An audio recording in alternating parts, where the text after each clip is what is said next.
The red rec light blinked in the corner of the screen like a pulse.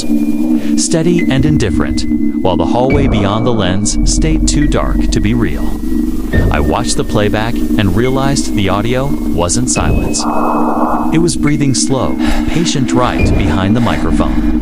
Kita, and the worst part was knowing it had been there the whole time. If you enjoy true horror stories whispered from the dark, don't forget to subscribe, if you dare. Welcome to Mr. BlackWhisper. I didn't start recording to catch ghosts. I started because I didn't trust my own memory anymore. There are nights when fear arrives like a stranger at the door, loud, obvious, impossible to ignore. But the encounters that stay with you don't arrive that way. They slide in quietly. They hide inside normal routines. They attach themselves to things that were never meant to hold them: security cameras, dash cams, nurse station recorders, baby monitors, Mayphone that listens when you're not paying attention. These are 6 real paranormal encounters that were never meant to be recorded.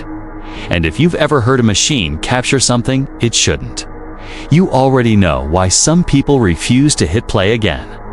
The first was a night shift job at a storage facility on the edge of town, where the streetlights flickered like tired eyes and the air always smelled faintly of wet cardboard. I worked alone in a glass office with a bank of monitors that showed long, empty corridors between metal doors. Around 2:13 a.m., one camera started showing static, just one. The hallway it covered was still visible, but grainy, like it was being seen through a thin layer of snow. I did what you do when you're trying not to be dramatic. I checked the cables, restarted the feed. I tapped the monitor with my knuckles and pretended I was in control. The static stopped. The hallway sharpened. And then, on the screen, a shadow crossed the corridor at ankle height. Not a person, not a rat. Something lower, smooth, sliding the wrong way like it wasn't walking but being pulled.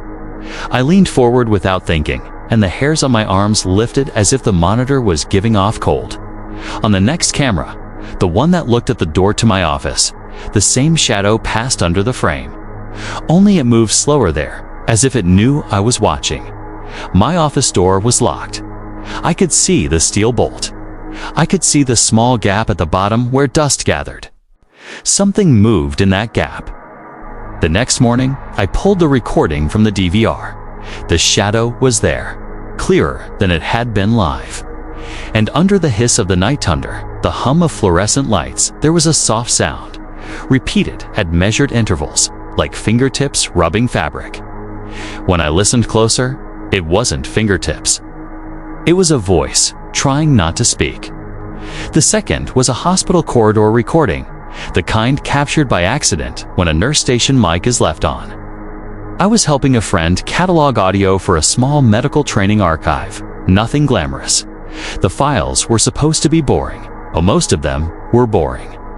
One file was labeled with a date and a unit number. It opened with the usual distant cards, muffled overhead announcements, the soft clink of instruments being set down. Then there was a pause. Not a quiet moment, a wrong moment. Like the building itself was holding its breath. And then the microphone picked up footsteps, slow and bare. The sound of skin against polished floor. Not hurried, not lost. Just walking with purpose. The unit on that file was closed at the time. No patients, no staff. It had been shut down after an incident no one wanted to talk about. The footsteps moved closer to the nurse station mic, each step softer than the last, like the walker was learning how to be silent. Then came a sound that made my stomach tighten. A chair moved, not scrape lifted and placed down gently, right beside the mic. And then, so close, it felt intimate. Something exhaled. It wasn't a sigh. It was the kind of breath you take after you've been underwater for too long. A small wet click followed, like lips parting. And then a whisper, thin, careful, just one word, repeated twice. Recorded, recorded. I didn't tell my friend. I just closed the file and never opened it again. Because I couldn't stop imagining someone sitting beside a microphone for hours, waiting for the moment it would notice them. The third was a highway dashcam clip from a long overnight drive. I used to record my trips because I'd had a close call with a drunk driver and wanted proof if it ever happened again. It was a habit, a safety blanket. The road was empty that night, and the headlights carved tunnels through the darkness. The dashcam timestamp was off, but the video was steady. At first, nothing was wrong. Then a figure appeared ahead on the shoulder, standing to still, facing the road, pale clothes reflecting my beams like paper. I slowed down, because that's what you do when you see someone on a highway at 3 a.m. You assume they need help. You assume they're human. As I got closer, the figure didn't move. No wave, no flinch, no turning of the head. It was looking straight at me. And it was smiling, not a wide grin. A small, patient smile that belonged in a family photo, not on the side of a road where no one should be. I drove past. I didn't stop. I told myself I'd call someone at the next exit. But in the rearview mirror, the shoulder was empty. When I watched the footage later, the figure was there again. Same place. Same smile. Only this time, when my car drew even with it, the dashcam microphone caught something soft and bright beneath the engine, noise like a child humming. And as my car passed, the figure's mouth opened wider than it should have, stretching into a shape that didn't fit a face. The humming didn't stop when the figure disappeared. It continued for another 12 seconds, as if it had climbed into the car and settled somewhere out of sight.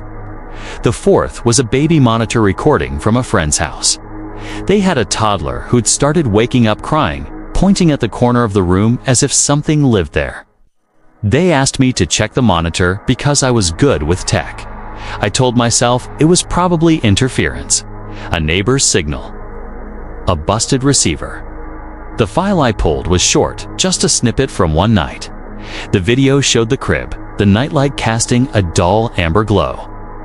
The toddler slept, curled like a comma. Everything looked normal, and then the audio changed. A soft static crept in, then a low sound like fabric sliding slowly across carpet. In the corner of the frame, where the nightlight didn't quite reach, the darkness thickened, like a shadow, like something choosing to be darker than the room.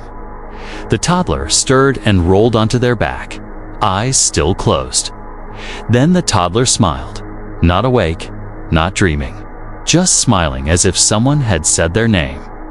The darkness in the corner leaned forward slightly, and the baby monitor mic picked up a whisper that was too low to be a voice and too clear to be noise. It sounded like someone practicing a lullaby without words. The toddler's eyes opened and they looked directly into the camera. Directly at me, even though I wasn't there. The smile faded. Their face went blank. And their lips moved silently, just enough for the camera to catch. Don't record. The fifth was a doorbell camera clip from an empty house listed for sale. I was doing a favor for a realtor checking motion alerts because the property had been vandalized once. The camera faced the front porch. The street beyond was quiet. Leaves drifted across the steps in slow spirals. At 1:47 a.m., motion triggered. A woman stood at the edge of the porch light, half in darkness. She wore something old-fashioned, a coat that hung heavy, hair pinned back as if she'd come from another decade. She didn't ring the bell. She didn't knock. She stared at the lens with calm, exhausted eyes, like she was waiting for someone to finally notice. Then she lifted her hand and pointed, slowly, to the left toward the side of the house. The camera's night vision adjusted, and for a moment you could see deeper into the shadows along the wall. There was a second face there, pressed close to the siding, pale and distorted, like it was pushing through from inside. Its mouth was open, teeth barely visible, as if it was trying to crawl out through the wood. The woman's lips moved. No sound came through. But the captioning software generated, usually useless, printed 3 words at the bottom of the clip. Let IT out. The next day, the realtor called and told me the listing had been pulled. The owner refused to step inside again because when they walked past that wall, they could hear something breathing on the other side. The sixth was my own, the one that made me stop trusting recordings. I had a small handheld recorder I used for ambient-wind distant trains, rain on Windows background audio for videos. I left it running on my desk one night while I slept, hoping to catch a storm rolling in. When I listened the next morning, the first hour was nothing but the fan, the building settling, the soft mutter of city noise. Then, at around 3 a.m., the room changed. Not in sound, exactly. In pressure, you can hear it sometimes, the way silence thickens when something is close. My own breathing was on the track, slow and steady. And then another breathing joined it, not synced to mine. Not coming from the same rhythm. It was careful, like it didn't want to wake me.